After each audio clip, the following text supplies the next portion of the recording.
Jack दाइ फेरि पनि तपाईँबाट इन्सपायर भएको यो यस्तो रे यो यसरी भिडियो बनाउँदा हिँड्न चाहिँ क्वालिटी जस्तो होस् बोल्ने हो हिँड्ने हो गर्ने हो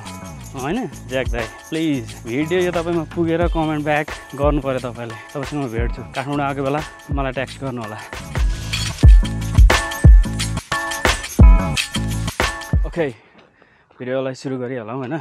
धेरै खाएर बसेर वेट धेरै लागिसक्यो त्यही भएर आजको भिडियोमा चाहिँ मेरो वेट लुजको जर्नी स्टार्ट भएको छ अलमोस्ट म 15 मिनट भइसक्यो घरदेखि निस्केको के हुन्छ त अब हेरौँ 1 महिनामा कति चेन्ज आउँछ मैले मेरो वेट लुजको जर्नी चाहिँ जुन 1बाट स्टार्ट गरेको थिएँ आज चाहिँ जुन 9 भइसक्यो होइन अलमोस्ट म यतिमा अहिले चाहिँ रनिङ सनिङ केही छैन होइन के छ भने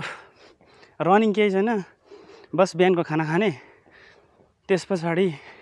जति सक्दो केही नखाने क्या अनि त्योबाट स्टार्ट गर्दैछु तर अब एकैचोटि त्यति गर्नु गाह्रो हुन्छ त्यसैले गर्दाखेरि चाहिँ के गर्नुपर्छ भने सुरुमा खाना खाने त्यसबाट दिउँसोभरि केही नखाँदा थोरै कुरा खाना भोकै चाहिँ रहनु दिएको छैन अनि हेरौँ 1 महिनाको पिरियडमा कति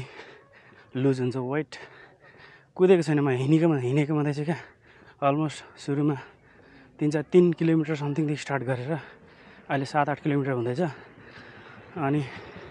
पहिला चाहिँ म खत्रै गर्ने हो दिनमा मिनिमम 10 किलोमिटर अथवा 12 किलोमिटर एभ्रिडे कुद्थ्यो क्या म अनि बिहान खाना खाइदिएँ केही खाना खाँदै क्या फेरि एकैचोटि भोलि खाना खान्थेँ पानी मात्रै पिएर अनि अहिले 9 दिनको अन्तरालमा चाहिँ के भइरहेको छ भने अलमोस्ट म 2 किलो नै म घटेका चेन्जेस आयो थोरै बडीमा अहिले चाहिँ मेरो वेट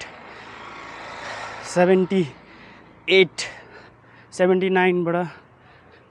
76.5 सम्म कतिमा झरेको छ एकदम धेरै मोटाएँ क्या त्यही भएर मोटाउनु राम्रो होइन त्यही भएर आजको जर्नीमा चाहिँ यो भिडियोमा चाहिँ त्यही हो मेरो वेट लुजको जर्नी हुन्छ स्टार्ट गरेको छु मैले एकबाट तपाईँहरू पनि स्टार्ट गर्नुहोस् कुद्नै पर्दैन खाना पनि अलिक ध्यान दिने त्यसपछि हिँडिदिने क्या अलिक पछि बढाउँदै जाँदा फेरि कुद्ने अब यो स्टार्ट हुँदैछ म भिडियो ल्याउँदै गर्छु अब चाहिँ म एउटा विभिन्न रुटहरू बनाउँदैछु यस्तोमा कुद्नुभन्दा जङ्गल घारीतिर कुद्ने त्यो रुट बनाउँदैछु ल म अहिले चाहिँ भैँसीपाटी जाँदैछु अहिलेको यो वेदरमा चाहिँ ग्रिन भएको छ क्या सबै कुराहरू पौलो फेरेर रुखहरूले एकदम ग्रिन भएको छ त्यही कारणले हिँड्नु पनि मजा आउँछ क्या त्यो कुराहरू तपाईँलाई देखाउँछु है त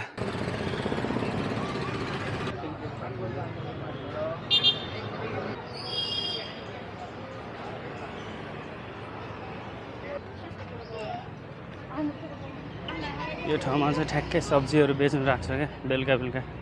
जहिले अस्ति मैले यतैबाट खोर्सानीहरू लगेर गएको थिएँ राति कुकुर एभ्री भिडियोमा कुकुर त हुनै पऱ्यो नि त होइन र गाइज म चाहिँ भैँसीपाटीको भित्रको एरियामा आइसकेँ होइन अनि यहाँ चाहिँ एकदमै शान्त छ अनि यो चाहिँ ग्रिनेरी यस्तो दामी छ क्या यस्तो बवाल ठाउँ छ पिसफुल छ क्या यहाँनिर त्यति धेरै गाडी पनि कुद्दैन अनि यसको यो ग्राउन्डको ठ्याक्कै एक राउन्ड आधी हान्यो भने ठ्याक्कै 1 किलोमिटर हुन्छ क्या अनि त्यो कुराहरू पनि मैले अस्ति नैदेखि क्यालकुलेसन गरिसकेको हो क्या धेरै वर्ष भइसक्यो यहाँ कुदेको पहिला म लौर भिड्दाखेरि पनि यही ठाउँमा कुद्थेँ क्या म जस मजा आउँछ धुलो पनि छैन मजा आउँछ बवाल जति सक्दो हुन्छ नि हाम्रो रफ्तारलाई चाहिँ हिँड्दै गर्दाखेरि टिप्स तपाईँहरूलाई हिँड्दै गर्दाखेरि हाम्रो रफ्तारलाई चाहिँ के गर्ने नि घटाउने होइन यसलाई चाहिँ बढाउने क्या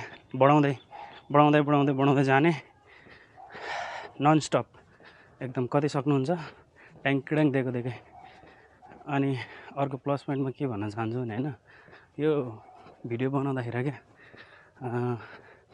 के भने एउटा यो कोबाट पनि इन्सपायर भएको भने हाम्रो युकेको एकजना ज्याक दाई हुनुहुन्छ मेरो पनि युट्युबमा ज्याकम्यान बर्लिन होइन उहाँ दाई पनि ज्याक दाई हुनुहुन्छ युकेको धरानको ज्वाइँ यो भिडियो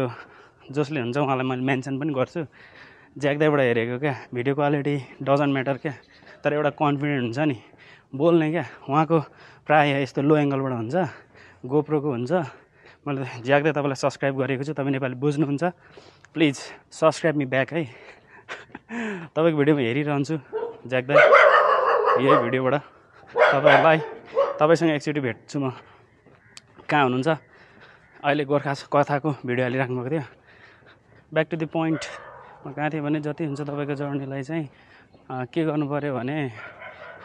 स्पिडलाई चाहिँ कम गर्ने होइन क्या बढाउने स्पिडलाई बढाउने अनि बिस्तारै बिस्तारै एकैचोटि धेरै गऱ्यो भने हात खुट्टाहरू दुख्छ के हुन्छ बिस्तारै जिउलाई फर्ममा ल्याइसकेपछि चाहिँ कुद्दा नि हुन्छ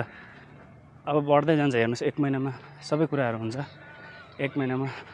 कति के चेन्ज हुन्छ कति के चाहिँ घट्छु तपाईँलाई विथ प्रुफ म देखाउँछु अहिले अलमोस्ट म 9 दिनमा 2 केजी त घटिसकेँ हिँडेर त्यस पछाडि खाना कन्ट्रोल गरेर है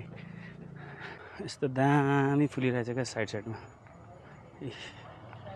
सही फुलिरहेछ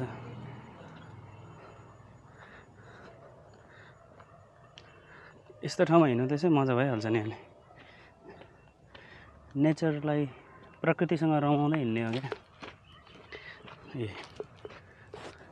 आई थिङ्क यो पार्कहरू फेरि रिकन्स्ट्रक्सन हुन लागिरहेको छ पहिला चाहिँ यहाँ दामी थियो अहिले यहाँको पार्कहरू प्रायः रिकन्स्ट्रक्सन भइरहेको छ यस्तो पिसफुलमा हिँड्नु मजा हुँदैन त नि यस्तो पिसफुलमा टक्कसँग हिँड्ने साथी चाहिँदैन एक्लै बोल्ने एक्लै हिँड्ने यसरी भिडियो गर्दै गर्दाखेरिका प्लस पोइन्ट अर्को के हुन्छ भने होइन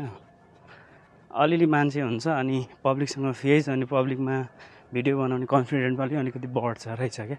त्यो कुरा चाहिँ अहिले मैले फिल गर्दैछु एकैचोटि क्राउडेडमा चाहिँ भिडियो बनाउनु म सक्दिनँ किनभने बानी छैन क्या मलाई अगाडि 4-5 जना मान्छे आउँदैन हुन्छ म के ट्राई गर्छु भने म आफ्नै दिनमा नलजाएको जस्तो ट्राई गर्दैछु है पब्लिकको रिएक्सन पनि पब्लिकमा हिँड्नुको लागि पनि एउटा के चाहिन्छ भने कन्फिडेन्ट चाहिन्छ क्या जस्तै त्यो अहिले मैले आँट गरेँ ओके केटाकेटीहरू खेल्दैछ अगाडि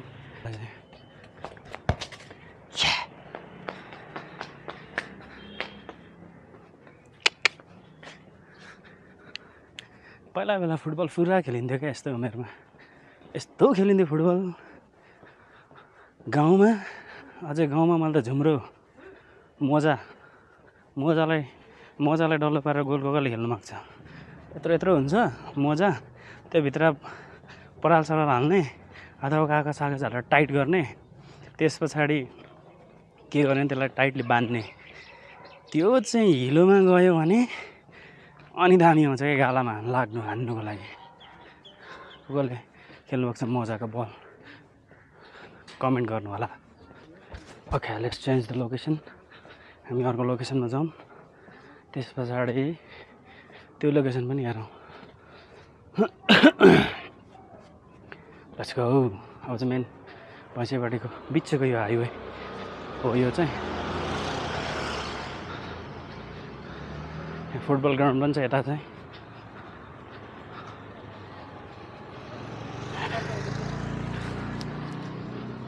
तल यो पछाडि देखिँदा यो रोडमा खतरा कुदिन्थ्यो हामी श्याम सरले कुदाउनुहुन्थ्यो हामीलाई यस्तो खतरा मेरो ब्याचको नम्बरहरू को लाउर लाग्यो को लागेन कोले हेर्छ भिडियो कमेन्ट गर्नु पऱ्यो ल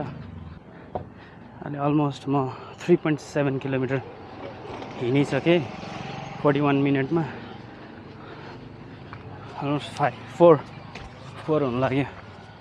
एट लास्टमा के भन्दैछु भने अब घरमा सुतेर बस्नुभन्दा होइन ढल्केर आजभोलि हामी जम्मा स्क्रिन समय धेरै बिताउनु भन्दा आफूलाई मिनिमम 1 घन्टा दिनुहोस् त्यसले चाहिँ हेल्दी रहन धेरै हेल्प गर्छ अनि अब खानेकुराहरूमा पनि अलिक मेन्टेन गर्नु होला है ल हामी अर्को भिडियोमा भेटौँ आज चाहिँ लगको भिडियो यति नै हो ओके ल बाई बाई ज्याक दाई फेरि पनि तपाईँबाट इन्सपायर भएको यो स्टोरी यस्तो रे यो यसरी भिडियो बनाउँदै हिँड्न चाहिँ क्वालिटी जस्तो होस् बोल्ने हो हिँड्ने हो गर्ने हो होइन ज्याक दाई प्लिज भिडियो यो तपाईँमा पुगेर कमेन्ट ब्याक गर्नु पऱ्यो तपाईँले तपाईँसँग म भेट्छु काठमाडौँ आएको बेला मलाई टेक्स्ट गर्नु होला म तपाईँलाई भेट्छु त्यस पछाडि तपाईँ र म काठमाडौँ कुनै एउटा डाँडामा हाइकिङ जानुपर्छ है त ज्याक दाई अहिले चाहिँ म घर आइपुगेँ र देख्नुहुन्छ तपाईँ ठ्याक्कै 1 घन्टा 56 मिनट यो चाहिँ के हो भने बिस्तारै हिँड्दा हिँड्दा एकछिन माथि चर्चसम्म पुगेर आएको र टोटल हिँडेको चाहिँ म 10.84 विथ प्रुफ है त।